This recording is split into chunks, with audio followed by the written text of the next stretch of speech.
Welcome, gentle soul, to another quiet visit with the past. In tonight's episode, we'll step into another world, familiar in its humanity, yet distant in time. Maybe you're listening as your thoughts begin to slow. Or perhaps you're already resting with heavy eyes. However you found your way here, I'm thankful. I'd love to know where you're listening from and what time of day it is for you. The idea of this quiet story floating across the world always makes me smile. If these bedtime journeys through history bring you calm, don't forget to subscribe. There are so many more peaceful nights ahead. What I'm about to tell you sounds like pure fiction, but every single detail is documented historical fact.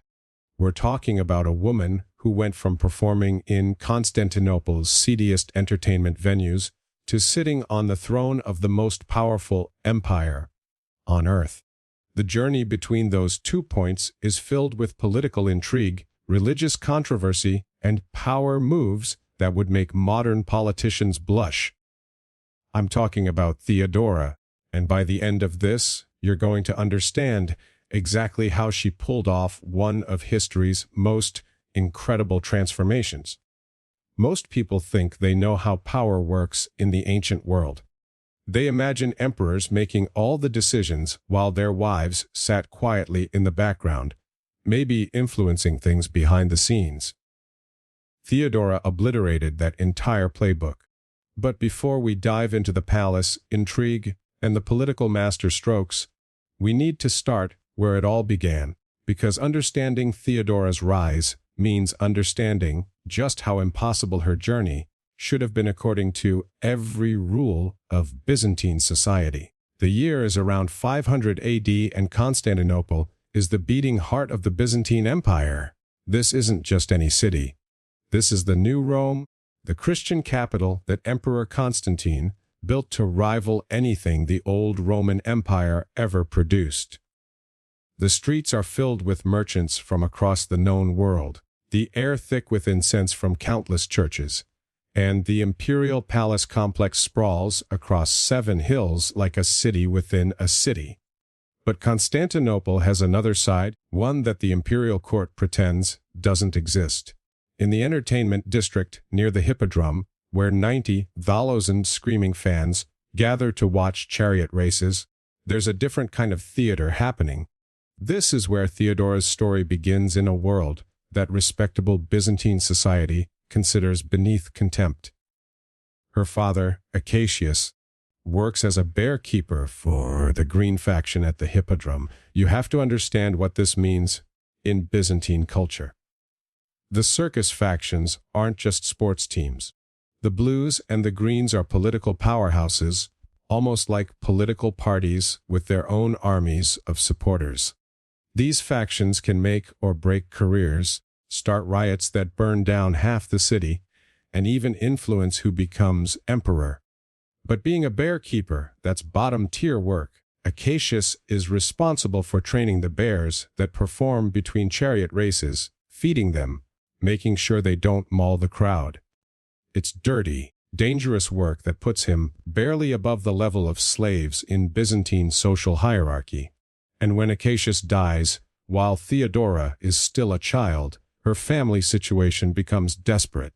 Here's where the story takes a turn that would have scandalized every proper Byzantine family. Theodora's mother, faced with 3 young daughters and no source of income, makes a decision that will haunt Theodora's later political career. She puts her daughters on the stage.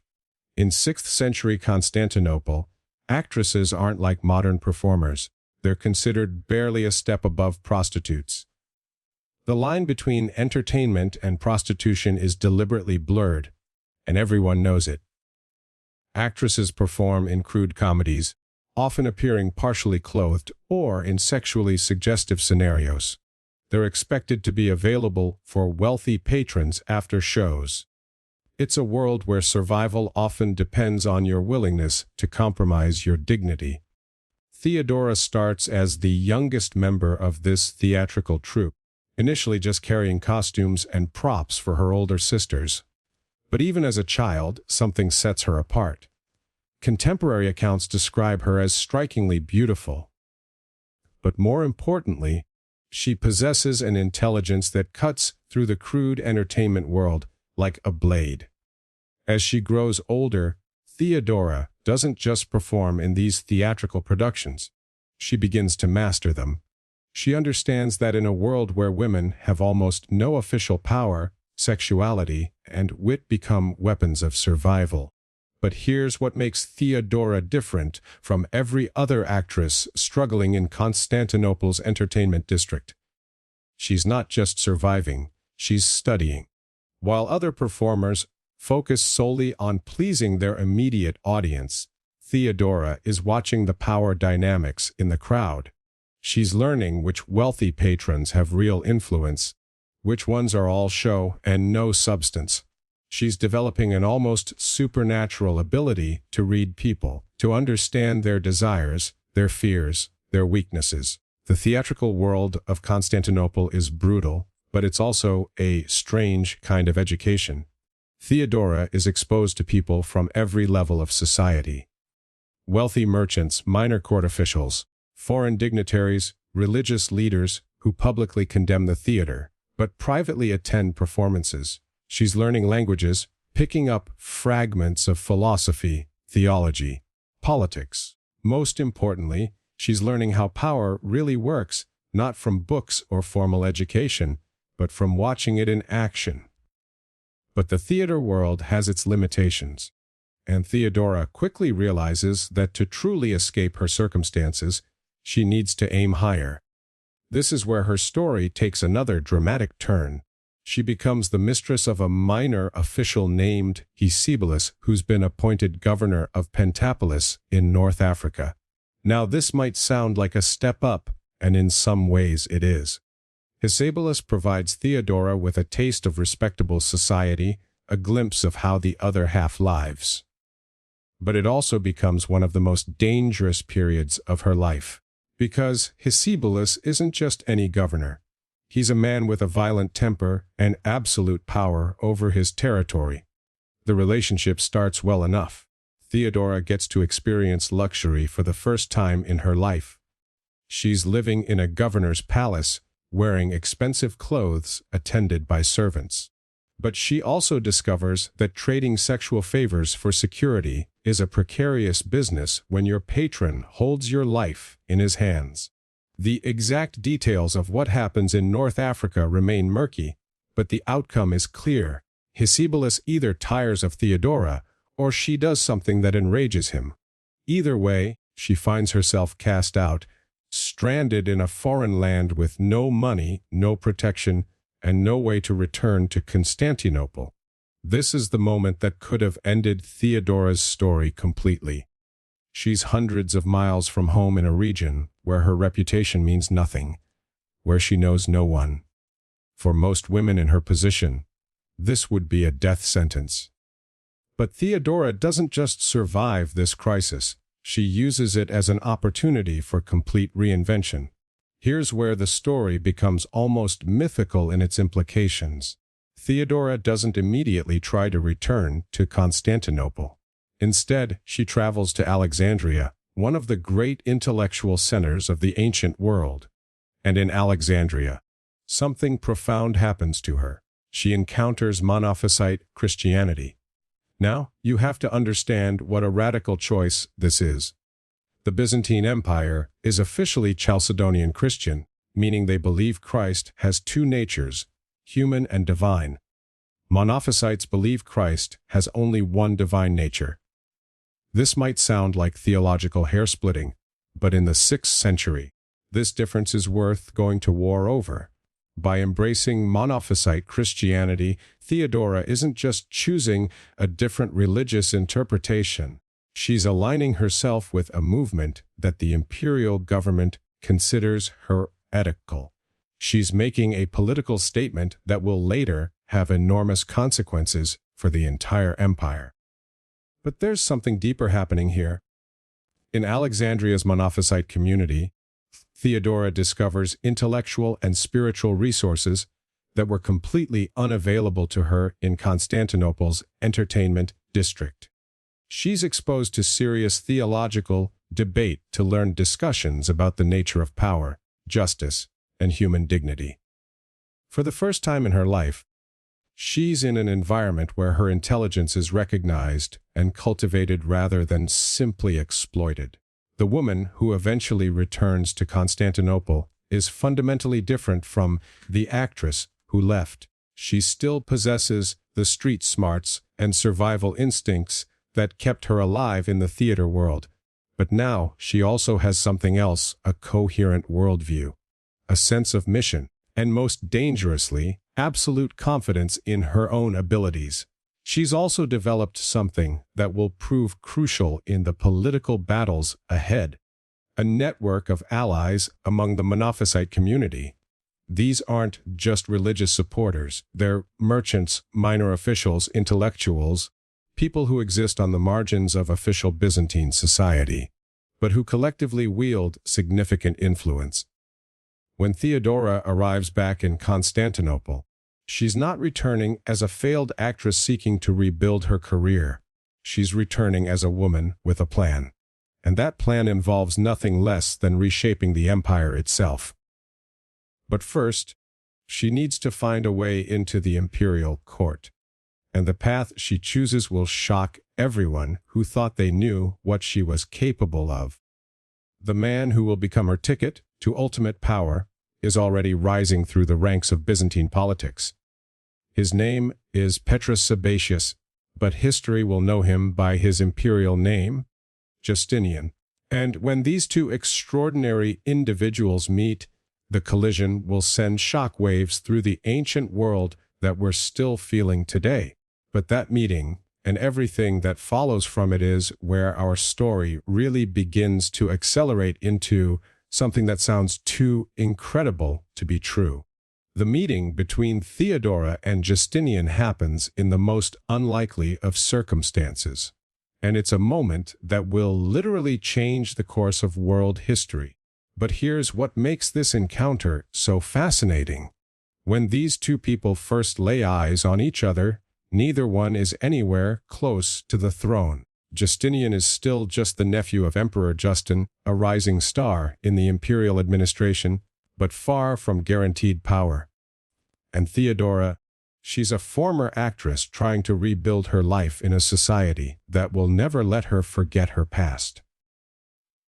But there's something electric about their first meeting. Contemporary sources describe it in terms that sound almost mythical.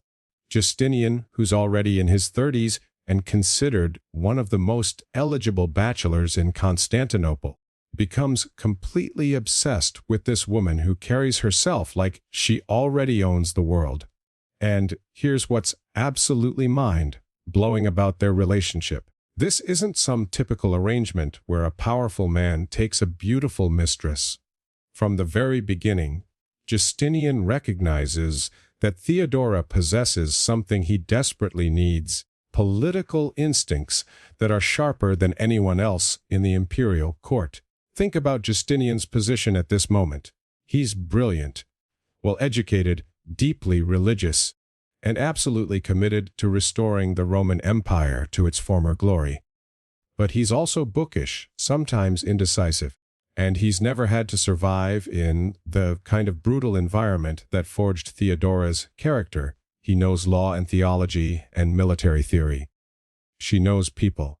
Their partnership begins as a meeting of equals in a way that scandalized everyone around them. Justinian doesn't just fall in love with Theodora's beauty. He falls in love with her mind. And Theodora, who spent her entire life reading people's motivations, recognizes that Justinian isn't just another wealthy patron. He's someone who might actually have the power to change the world. But there's a massive problem standing in their way. Byzantine law explicitly forbids senators from marrying actresses. This isn't just social disapproval. This is a legal barrier that makes their relationship impossible to formalize. And without marriage, Theodora can never be anything more than Justinian's mistress. No matter how much influence she wields behind the scenes, here's where the story takes another incredible turn. Justinian doesn't just accept this legal barrier. He decides to destroy it. But to change the law, he needs imperial approval. And Emperor Justin has to be convinced that this isn't just his nephew's infatuation with a beautiful woman. This is a political necessity. The campaign to legalize their marriage becomes Theodora's first real test as a political operator. She can't approach Justin directly. That would be completely inappropriate and would probably backfire spectacularly. Instead, she has to work through intermediaries, building a coalition of support among people who have their own reasons for wanting to see the marriage laws changed. This is where Theodora's network from the Monophite community becomes crucial. These aren't people with official power, but they're connected to merchants, minor officials, even some members of the palace staff. Theodora begins orchestrating a campaign that's invisible to most people in the imperial court, but incredibly effective. She also does something that shows just how sophisticated her political thinking has become. She doesn't argue for changing the law just for her benefit. Instead, she frames it as a broader issue of imperial mercy and Christian redemption. Why should past mistakes prevent someone from living a virtuous life? How can the empire claim to be Christian if it doesn't allow for forgiveness and transformation? The theological argument is particularly brilliant because it puts Justin in an impossible position. As a Christian emperor, he can't publicly argue against redemption and forgiveness. But Theodora goes even further. She begins living as if she's already the respectable woman she wants to become. She adopts a lifestyle of conspicuous virtue, supporting charities, attending church services, surrounding herself with scholars and theologians. This transformation isn't just for show. Theodora genuinely embraces this new identity, but she does it in a way that's strategically perfect. Every public appearance, every charitable act, every display of piety serves the dual purpose of genuine spiritual development and political positioning. The pressure on Justin builds gradually. It's not coming from one direction, but from multiple sources simultaneously. Palace officials mention how impressive Justinian's companion has become. Religious leaders note her devotion and charitable works. Even some senators begin suggesting that the marriage laws are perhaps too rigid for the Christian age. And then Justin makes the decision that changes everything. In 525 AD, he issues a decree allowing actresses to marry into the senatorial class, provided they have genuinely reformed their lives and renounced their former profession. The law is written in general terms, but everyone knows it's specifically designed to allow Justinian to marry Theodora. The wedding that follows is unlike anything Constantinople has ever seen. This isn't just a marriage ceremony. It's a political statement. Theodora, who grew up in the entertainment district carrying costumes for her sisters, walks down the aisle wearing imperial purple silk, embroidered with gold thread. The ceremony takes place in the Hagia Sophia, the empire's most sacred church, and it's attended by the highest levels of Byzantine society. But here's what makes this wedding absolutely revolutionary. Justinian doesn't just marry Theodora and then expect her to fade into the background like a typical imperial wife. From day one of their marriage, she's his full partner in everything. She attends state meetings, offers advice on policy decisions, and gradually becomes recognized as the second most powerful person in the empire. This partnership becomes even more crucial when Justin dies in 527 AD and Justinian becomes emperor. But the transition isn't smooth, because there are plenty of people in the imperial court who still see Theodora as an upstart actress who doesn't belong anywhere near the throne. The early years of Justinian's reign are marked by constant tension between traditional Byzantine nobility and this new power couple who seemed determined to rewrite all the rules. Theodora's response to this opposition is masterful. Instead of trying to win over her critics, she builds her own power base. She creates a parallel court structure where she holds her own audiences, receives her own petitioners, and makes her own policy decisions. Anyone who wants to succeed in Justinian's empire quickly learns that they need Theodora's approval just as much as the emperor's. But the real test of their partnership comes in 532 AD, with the Nika riots, an event that nearly destroys their reign before it can truly begin. The riots start as a typical factional dispute between the blues and greens at the Hippodrome, but they quickly spiral into something much more dangerous. The crowd begins chanting, Nika, which means victory, but what they're really calling for is the overthrow of Justinian's government. The riots spread throughout Constantinople, burning down major buildings, including the original Hagia Sophia. The mob declares a new emperor and marches on the imperial palace. Justinian's advisors panic and begin preparing for evacuation. The emperor himself starts considering abdication and flight to a safe harbor outside the city. This is the moment that defines Theodora's entire legacy. While everyone else in the imperial court is paralyzed by fear, she stands up and delivers what might be the most important speech in Byzantine history. But her words don't just save Justinian's throne. They reveal the full extent of her transformation from that young girl in the entertainment district to one of history's most formidable rulers. What she says in that moment, and how she says it, shows that everything that came before, every hardship and humiliation and struggle, was preparing her for exactly this crisis. Because while Justinian and his advisors are thinking like politicians, Theodora is thinking like someone who's fought for survival her entire life. And that difference in perspective is about to save the Byzantine Empire. The words she speaks will echo through history. But more importantly, the actions that follow will prove that her rise from the brothel to the throne isn't just an incredible personal story. It's the moment when the entire character of the Byzantine Empire changes forever. Because what happens next doesn't just keep Justinian on the throne. It launches the most ambitious and successful period of Byzantine expansion and cultural achievement in the empire's entire history. And at the center of it all is a woman who refused to accept that her origins determined her destiny.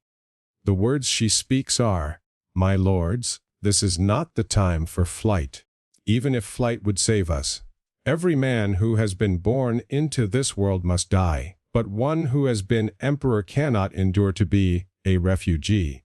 May I never be separated from this purple robe, and may I never live to see the day when those who meet me shall not address me as Empress. If you wish to save yourself, Caesar, this is not hard. We have much money.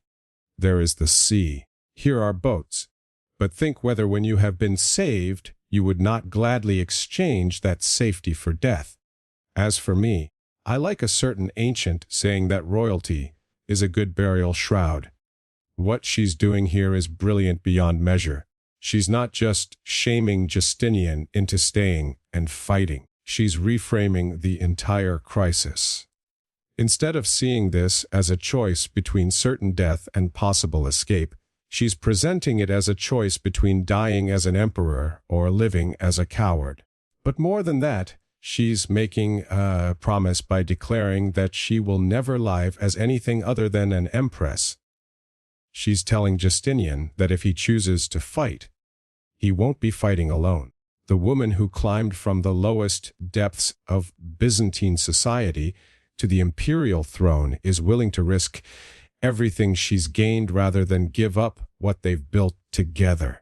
The effect on the room is electric.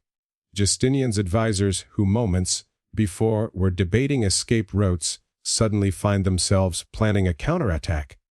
Because if this former actress is willing to die for the purple, how can they recommend that the emperor abandon his throne? But Theodora doesn't stop with inspiring speeches. The moment the council meeting ends, she puts her plan into action. And what follows is a masterclass in political and military strategy that saves not just Justinian's reign, but transforms the entire future of the Byzantine Empire. First, she sends secret messages to key leaders among both the blue and green factions. But here's the genius part. She doesn't send the same message to both groups. To the blues, she reminds them that Justinian has historically favored their faction and that Hypatia is more closely associated with the greens. To the greens, she points out that Hypatia is weak and indecisive, and that a successful emperor needs to be strong enough to protect their interests. These messages don't convert the faction leaders overnight, but they do something more important. They create doubt and confusion within the revolutionary coalition. Suddenly, blue and green leaders are wondering if they're on the right side or if they should be hedging their bets. Meanwhile, Theodora is coordinating with Belisarius and Nars to position loyal troops around the hippodrome, but she's not planning a frontal assault that would turn Hypatia into a martyr. Instead, she's setting up what amounts to a massive trap. The plan she devises is audacious beyond belief. Rather than trying to break up the crowd from outside, she's going to let them gather in the hippodrome for Hypatia's coronation ceremony. And then, when they're all packed together in one location, celebrating what they think is their victory, Belisarius and his troops are going to strike. But the timing has to be perfect.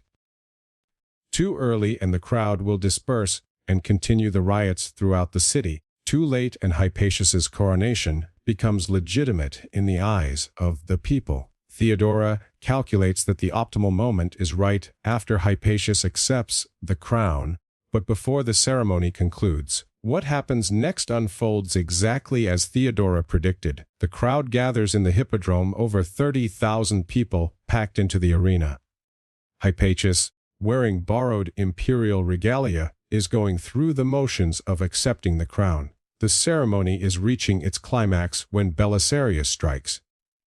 But this isn't just a military operation. It's a psychological warfare campaign designed by someone who understands crowd dynamics better than any general in the Byzantine army. Belisarius doesn't just attack. He systematically cuts off every exit from the hippodrome, trapping the entire revolutionary leadership in one location. The massacre that follows is brutal and decisive. Contemporary sources report that over 30,000 people die in the hippodrome that day, but from Theodora's perspective, this isn't just about crushing the rebellion. It's about sending a message that will prevent future uprisings for generations. The speed and completeness of the victory shocks everyone, including Justinian's own supporters. In less than 6 hours, the revolution that seemed unstoppable has been completely destroyed. Hypatia is captured and executed. The factional leaders who organized the riots are dead or fleeing the city. The senators who were hedging their bets are suddenly competing to demonstrate their loyalty to Justinian. But here's what makes Theodora's victory even more impressive. She doesn't just crush the rebellion. She uses the aftermath to fundamentally restructure the power dynamics of the empire. With the old factional leadership eliminated, she creates new structures that make future revolts much more difficult to organize. The circus factions, which have been semi-independent political forces for centuries, are brought under direct imperial control. The senatorial class, which lost credibility by failing to support Justinian during the crisis, finds its traditional privileges curtailed. Most importantly, Theodora establishes her own intelligence network throughout Constantinople, ensuring that she'll know about future conspiracies long before they can threaten the throne. The woman, who started as a powerless actress, has just orchestrated one of the most successful counter-revolutions in Byzantine history. But what she does next proves that her ambitions extend far beyond just preserving Justinian's throne. She's going to use this victory as a launching pad for reforms that will reshape the entire empire. Because now that she's proven her political and military capabilities beyond any doubt, Theodora is ready to tackle the issues that brought her to power in the first place.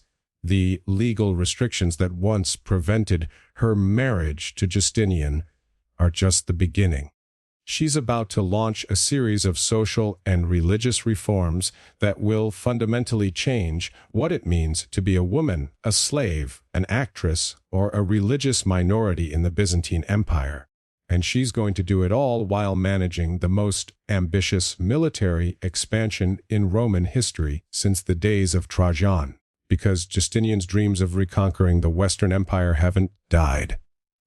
If anything, Theodora's successful handling of the Nika crisis has convinced him that together they can accomplish things that neither could achieve alone. The partnership that began with a controversial marriage is about to become one of the most transformative political alliances in world history. And at the center of it all is a woman who refused to let her origins define her limitations. The reforms that follow Theodora's triumph over the Nika riots reveal the true scope of her vision. This isn't just about securing power for herself and Justinian. She's methodically dismantling the social barriers that kept women like her trapped in cycles of exploitation and powerlessness. Her first target is the legal system itself. Working closely with Justinian's legal scholars, she begins crafting legislation that sounds almost impossible for the 6th century. Laws that give women the right to own property independently of their husbands. Regulations that make it illegal to force women into prostitution to pay off family debts. Legal protections for actresses and other entertainers that prevent them from being treated as sexual property. But here's what makes these reforms so brilliant. Theodora doesn't present them as radical feminist ideology. Instead, she frames them within existing Christian theology about human dignity and redemption. How can the empire claim to be truly Christian if it allows Christian women to be bought and sold like livestock? How can Byzantium call itself the heir to Rome if it treats half its population worse than the pagans did? The religious argument is particularly sophisticated because it puts her opponents in an impossible position. To argue against these reforms, they have to argue against core Christian principles. And Theodora has already established herself as a devoted Christian whose personal transformation proves that redemption is possible. Take her law regarding divorce, for example. Traditional Byzantine law heavily favored men in divorce proceedings. A man could divorce his wife for almost any reason, leaving her destitute and legally powerless, but a woman could only divorce under the most extreme circumstances. And, even then, she typically lost everything. Theodora's reform creates a more balanced system where women can initiate divorce proceedings for legitimate grievances like adultery, abandonment, or physical abuse. More importantly, it ensures that divorced women retain some financial security and legal standing.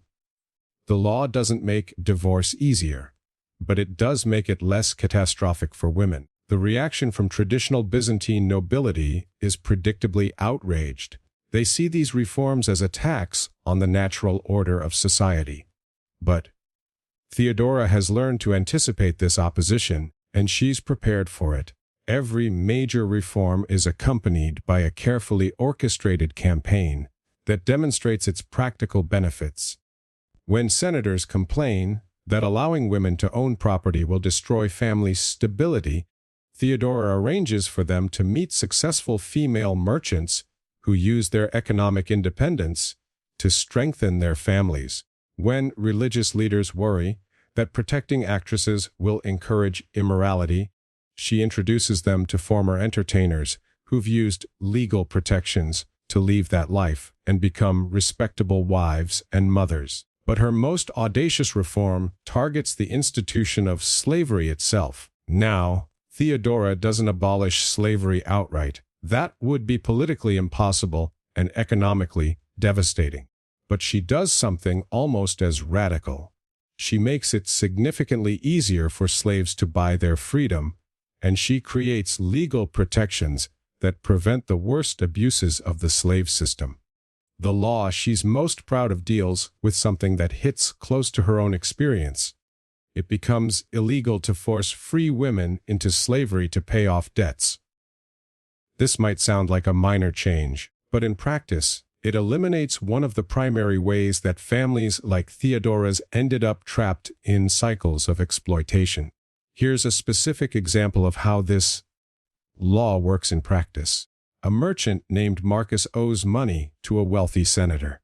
Under the old system, if Marcus couldn't pay, the senator could claim his daughters as slaves to work off the debt. Under Theodora's new law, that's completely illegal. The senator can still collect the debt through other means, but he can't enslave free citizens to do it. The impact of this single law is enormous because it eliminates the legal pathway that forced thousands of women into situations like Theodora's mother faced. No longer can desperate families be forced to choose between starvation and selling their daughters into entertainment or prostitution. But Theodora doesn't stop with legal reforms. She also uses her position to create new economic opportunities for women. She establishes workshops within the imperial palace where women can learn valuable skills like silk weaving, manuscript copying, and jewelry making. These aren't charity programs. They're serious training centers that produce goods for the imperial court and create sustainable careers for women who might otherwise have no options. One of her most successful projects involves the silk industry. Traditionally, silk production has been dominated by male craftsmen, but Theodora recognizes that women often have the fine motor skills and attention to detail that silk weaving requires. She establishes female-only workshops that quickly become some of the most productive in the empire. The women working in these workshops aren't just employees. They're partners in a business model that gives them a stake in the profits.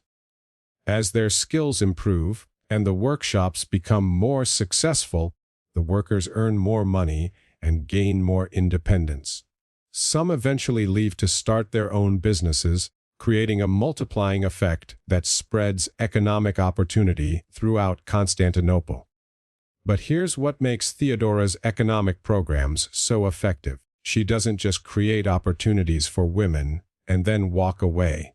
She actively mentors the most promising participants, teaching them the political and business skills they'll need to succeed in Byzantine society. Take the case of Anna, a former actress who becomes one of Theodora's most successful proteges. Anna starts in the silk workshops but quickly demonstrates exceptional organizational abilities. Theodora takes her on as a personal assistant, gradually exposing her to the inner workings of imperial administration. Within 5 years, Anna is managing major imperial projects and advising other government officials. She eventually marries a minor court official and becomes an influential figure in her own right. But she never forgets where she came from, and she uses her position to create opportunities for other women following similar paths. This kind of mentorship becomes a hallmark of Theodora's approach to reform. She doesn't just change laws and create programs. She identifies talented individuals and personally invests in their success, creating a network of allies who share her vision and have the skills to implement it. Meanwhile, Justinian's military campaigns are reshaping the map of Europe and North Africa. His generals, led by the brilliant Belisarius, are systematically reconquering territories that the Western Roman Empire lost centuries ago. North Africa is liberated from Vandal control. Sicily falls to Byzantine forces. The Italian peninsula, including Rome itself, is brought back under imperial authority. But here's what most people don't realize about these military campaigns. Theodora isn't just supporting them from Constantinople. She's actively involved in the strategic planning, and her insights prove crucial to their success. Her experience in North Africa gives her knowledge about local conditions that proves invaluable when Belisarius is planning his campaign against the Vandals. She understands the political dynamics between different tribal groups, the economic resources available in various regions, and the religious tensions that can be exploited to Byzantine advantage. More importantly, she recognizes that military conquest is only the first step in successful expansion. The real challenge is integrating conquered territories into the empire in a way that makes them productive and loyal. And this is where her social reforms become strategically crucial. When Byzantine forces take control of new territories, they don't just impose military rule, they also implement Theodora's legal and social reforms, which often represent significant improvements over what local populations experienced under previous rulers. Women in former Vandal territories, for example, find themselves with legal protections and economic opportunities that they never had before. Former slaves discover pathways to freedom that didn't exist under previous regimes. Religious minorities, particularly Monophysite Christians, find themselves with greater tolerance and protection than they experienced under Orthodox rulers. These reforms aren't just morally commendable. They're strategically brilliant because they give conquered populations reasons to support Byzantine rule beyond mere military intimidation. People who benefit from imperial reforms become stakeholders in the empire's success rather than reluctant subjects planning rebellion. But Theodora's most controversial reform deals with religious policy, and it's here that her personal faith journey becomes politically crucial. Remember, she embraced Monophysite Christianity during her time in Alexandria, and she never abandoned those beliefs even after marrying Justinian. This creates a fascinating dynamic within the imperial court. Justinian is officially Orthodox, following the Chalcedonian interpretation that Christ has both human and divine natures. Theodora privately supports the Monophysite position that Christ has only one divine nature. In most marriages, this would be a source of constant conflict. In their partnership, it becomes a strategic advantage. Here's why this religious difference works to their benefit. The Byzantine Empire includes millions of Monophysite Christians, particularly in Egypt and Syria. These populations have often felt marginalized by Orthodox imperial policy, creating persistent sources of unrest and rebellion. By having Theodora quietly support Monophysite positions, while Justinian maintains Orthodox credentials, the imperial couple can appeal to both religious communities simultaneously. Orthodox Christians see Justinian as their defender, while Monophysites see Theodora as their advocate within the imperial court. This balancing act requires incredible political skill, because both communities are watching carefully for signs of betrayal or favoritism. Theodora has to support Monophysite interests without openly contradicting imperial religious policy. Justinian has to maintain Orthodox positions without completely alienating his wife's religious allies. The solution they develop is characteristically sophisticated.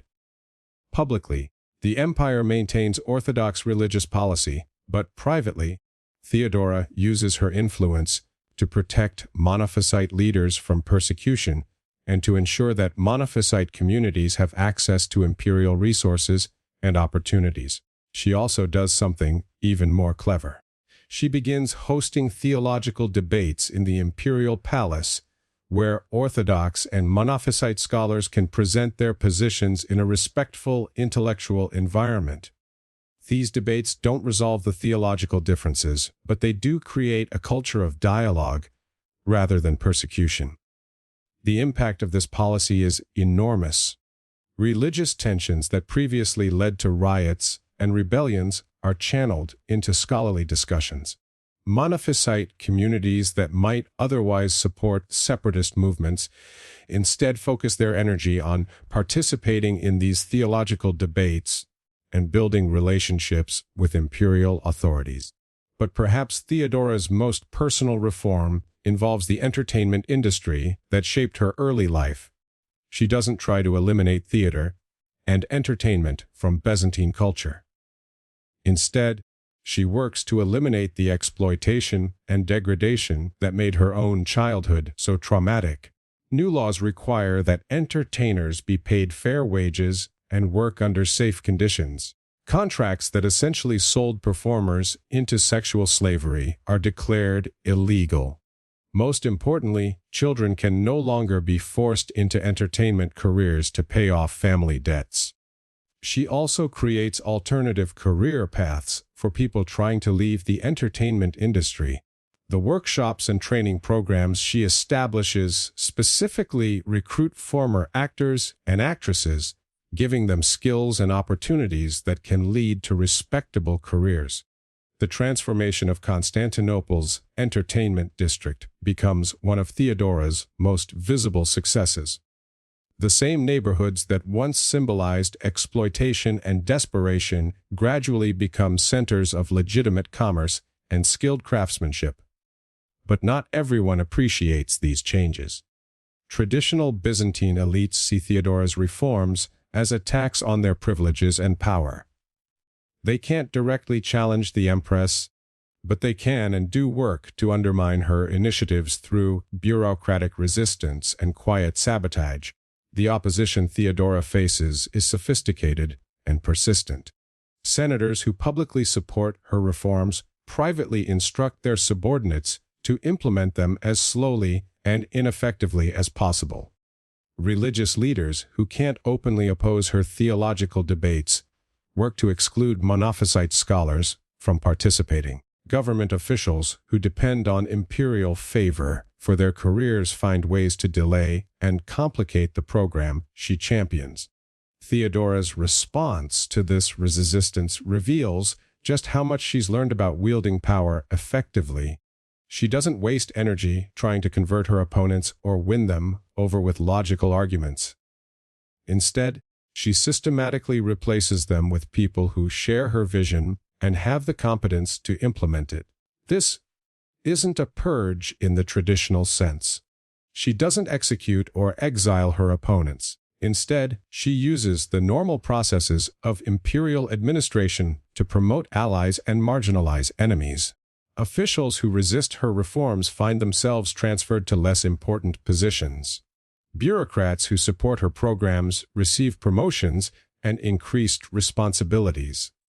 Over time, the imperial administration becomes filled with people who either genuinely support Theodora's vision or at least understand that their career advancement depends on implementing it effectively. The result is that her reforms don't just exist on paper. They actually transform daily life throughout the empire. By 540 AD, just over a decade after the Nika riots, the Byzantine Empire looks fundamentally different from what it was when Justinian and Theodora came to power. Militarily, it has expanded to include much of the former Western Roman Empire. Economically, it's more prosperous and diverse than it's been in centuries. Socially, it offers opportunities and protections for women, slaves, and religious minorities that are unprecedented in the ancient world. But the most remarkable transformation is in the character of imperial leadership itself. The partnership between Justinian and Theodora has created a new model of shared power that maximizes both of their strengths while compensating for their individual weaknesses. Justinian provides the legal expertise, military strategy, and institutional knowledge needed to run a vast empire. Theodora contributes the political instincts, social awareness, and practical wisdom needed to understand how policies affect real people's lives. Together, they've accomplished things that neither could have achieved alone. The legal code that Justinian develops becomes one of the foundation documents of Western civilization, but it's infused with Theodora's insights about social justice and human dignity. The military campaigns that restore imperial control over former Roman territories succeed partly because Theodora's reforms make conquered populations willing partners rather than hostile subjects. Most importantly, they've proven that power sharing between equals can be more effective than traditional autocratic rule. This isn't just a personal arrangement between husband and wife.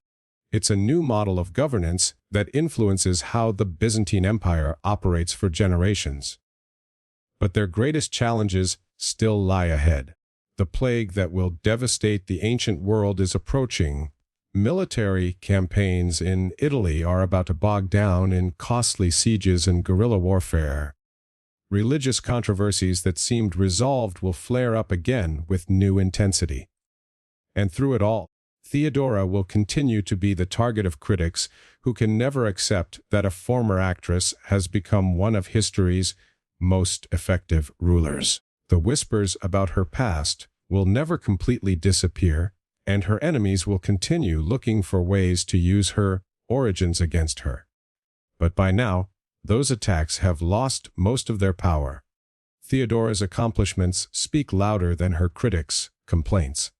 The laws she's written, the institutions she's built, the people she's helped, and the empire she's helped transform provide overwhelming evidence that her rise to power wasn't just a personal triumph. It was exactly what the Byzantine Empire needed to reach its greatest heights. The girl who once carried costumes in Constantinople's entertainment district has become the architect of social reforms that will influence legal systems for over 1,000 years. The woman who was once considered unfit for respectable society has proven that respectability is something you earn through your actions